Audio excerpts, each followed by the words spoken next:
Iran, make them, surrender, if you will, to Donald Trump. Good luck.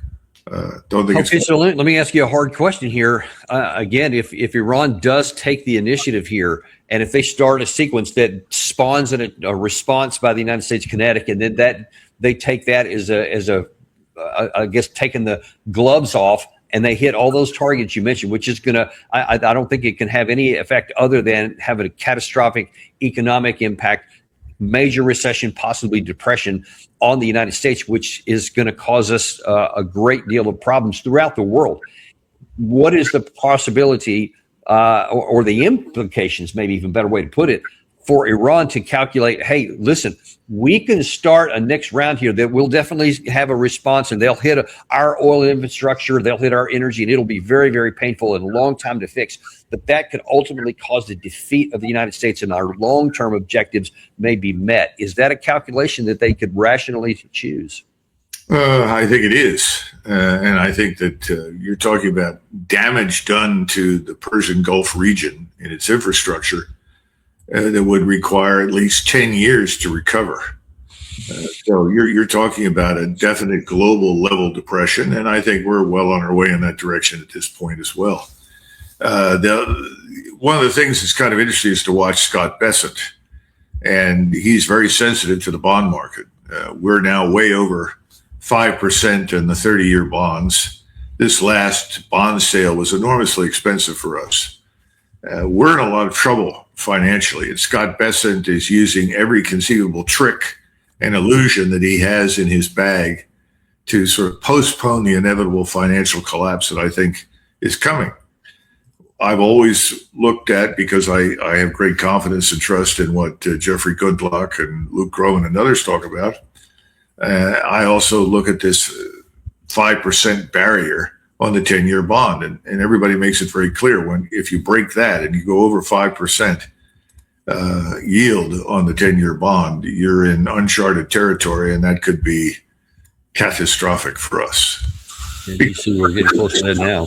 Yeah, this is the end of the petrodollar system, which is, I think, frankly, at this stage, dead anyway, which just recycled dollars from the Persian Gulf back into the United States.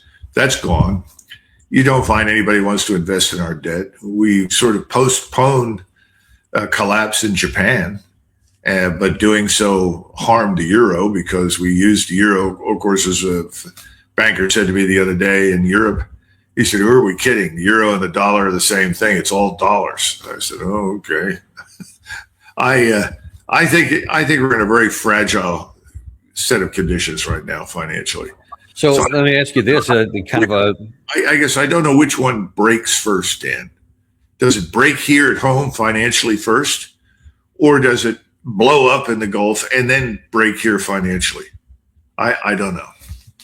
Yeah, but it's just a matter of maybe the sequence, not whether. In the event that happens, let's just kind of put this in the context of the world that we're heading into. So by all accounts, there's going to be a bloodbath come November. We're now less than 90 days out to that. And the likelihood is that the next Congress that seats on January 3rd of next year is going to be overwhelmingly Democratic. It's possible even the Senate could go blue as well.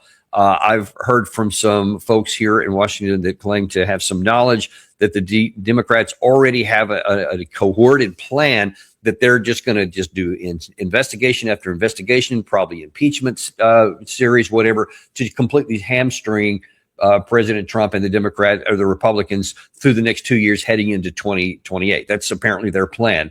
So when you have this political dysfunction, which is going to just keep President Trump on the defensive the whole time, at the same time that we have, if this goes back into kinetic and we have a severe economic strain on us, what concerns do you have about the viability and the stability of the United States domestically? It cost the Jewish Zionist power structure in the United States an estimated $37 million to expel Thomas Massie from office.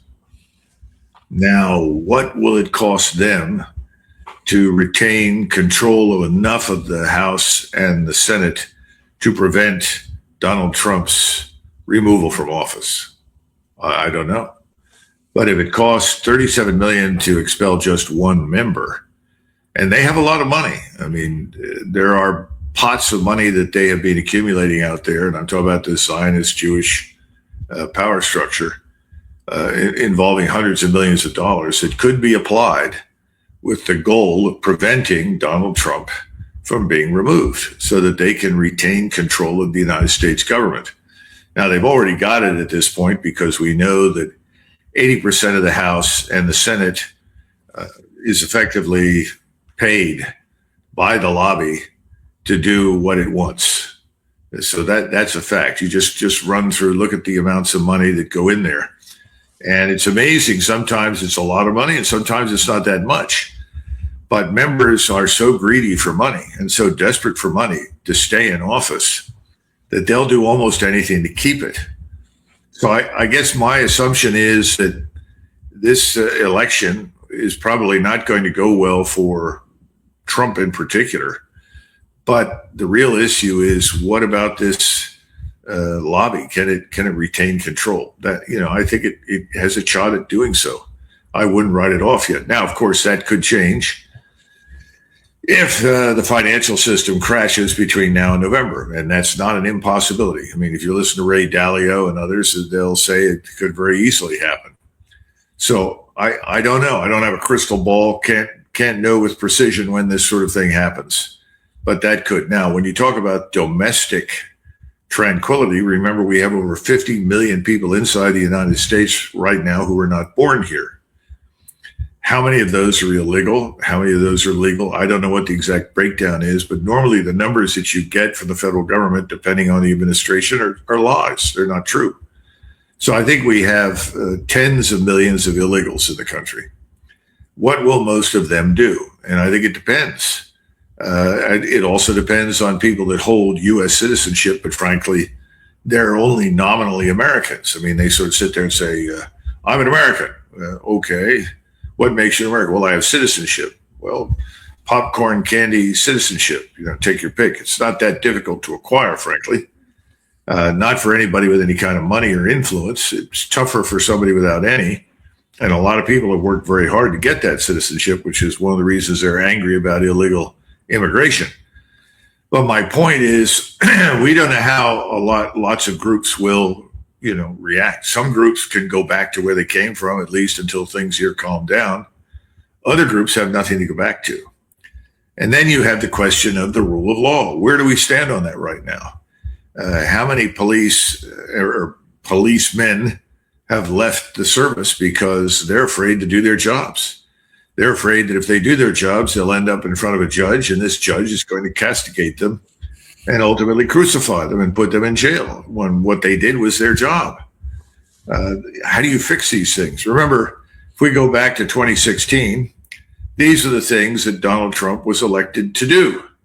It didn't work out very well for him because he didn't know what he was doing during his first term. Then there was the hope that if he got a second term, or in this case, the term that comes after Biden, that he may have learned something and got something right. We discovered this time around he's not even in control. He doesn't govern. It's the lobby that governs. So what could happen? I think everything from outright social disintegration, societal disintegration into chaos, to mild unrest in all of the nation's big cities, because it's in the cities that are concentrated two kinds of people. Very high end income people, not very many, but a lot. And then at the other end, large numbers of people who have nothing. And if they can't get what they need to survive and they already have nothing, they tend to be reckless.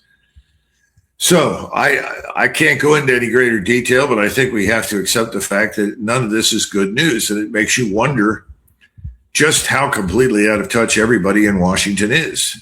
And every time I visit the place and I talk to people, I think they're living in somewhere along the line of the 1960s or the late 80s, early 90s. They're not living in the world that is America today. Yeah, that's one of the things I worry about that very thing, because it's unknown, but it's almost certainly going to be bad if we go down this path. which we seem to be heading down. And the amount of time I have left with you, I want to shift gears over to the Russia-Ukraine war, because there's some continuing developments that are going on over there, which is not good for the Ukraine side. But I think we talked last time you were on that Ukraine has now effectively run out of interceptor missiles, even if they weren't that effective. Even when they're all functioning. Now they don't even have them to function at all, which means the skies are just wide open to whatever Russia wants to do. But as you were talking about before we went on the air here, there's also another development on the Russian side, which could have some impact on what could come next. And I wonder if you could talk a little bit about this comment that Gerasimov, their chief of their general staff, is coming to the end of his, I think, an extended term that he had already. According to Russian law, he's not going to be able to. Might they replace him with somebody who had a different mindset? Well, before we leave completely the war zone, we need to understand that very recently the Ukrainians successfully launched an estimated 800 unmanned systems, drones, that had been supplied by the British. The British incorporated new engines that gave them greater range, also a little bit more speed, making them harder to shoot down. So you're talking about essentially cruise missiles that fly about 20 feet above the treetops. They fly very fast. They came in great numbers. They struck targets in Moscow as well as Volgograd. I've forgotten the third city, but the point is they did a lot of damage. Now, is this damage going to stop Russia in its tracks? No. Is it going to make life harder for the average Russian? Not really. But it was a very disturbing event because you're talking about large numbers of these weapons penetrating air defenses simply because the radars couldn't pick them up. And when they did pick them up, it was too late. They had already passed. But remember, these things came largely from Great Britain.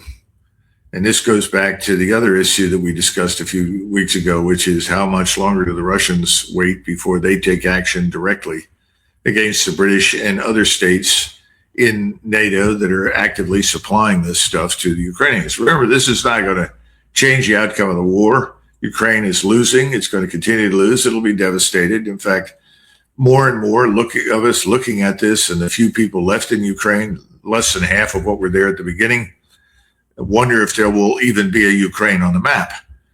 That's another subject, but I think we have to take that into consideration. On the ground, we see dramatic advances towards Zaporizhia. We see the bridge at Zaporizhia, which is, I'm told, still structurally sound, but has been at least partially destroyed. Not that it makes a great deal of difference, because if anybody can throw bridges across the Dnieper River quickly and effectively, it's the Russians. And I think they can do that. So I don't think they're all that dependent on that bridge, though it's a very nice bridge and can hold a lot of weight. But I think what we're seeing is that the movement towards Odessa is very real, and it's begun. Odessa has been cut off. It's blockaded from the sea. It is no longer the artery of support and sustainment for the Ukrainians. And the Russians have actually sent in Spetsnaz and come out with lots of prisoners, some of whom I'm told are NATO officers. We don't admit to any of that, and we will not confirm any of that, but I think that's going on. So my perception is we're at the beginning of the end for Odessa, and we're seeing dramatic movement in the south. I know that the Russians are on the outskirts of Kharkov. When they plan to pull the string on that is anybody's guess. And then again, you now have, someone told me, as many as 20,000 or more North Korean troops up in Belarusia, north of Korea, along with 90 to 100,000 other Russian and Belarusian troops. Those could be hurled on very short notice south in the direction of Kiev. So the reason I bring all that up is that one thing is very clear. The Russians have at their disposal all the weapons, all the capabilities, and I would argue all the troops they need to end this war. Now, they have worried and continue to worry about a war with Europe. I mean, if you go over there, everybody I talk to goes back from Russia says the same thing. Everybody there thinks that they have to be ready for a war with Europe and NATO. They do not see us as part of that. There's still this perception that the Americans are not going to be part of that. We're just dealing with a European threat. Well, Dan, if that's true, there's no threat. And that's what everybody keeps trying to tell them. Maybe President Putin is realizing this finally, that the threat that he was worried about is not really there militarily. And then, of course, you have the Merz government, which is on life support.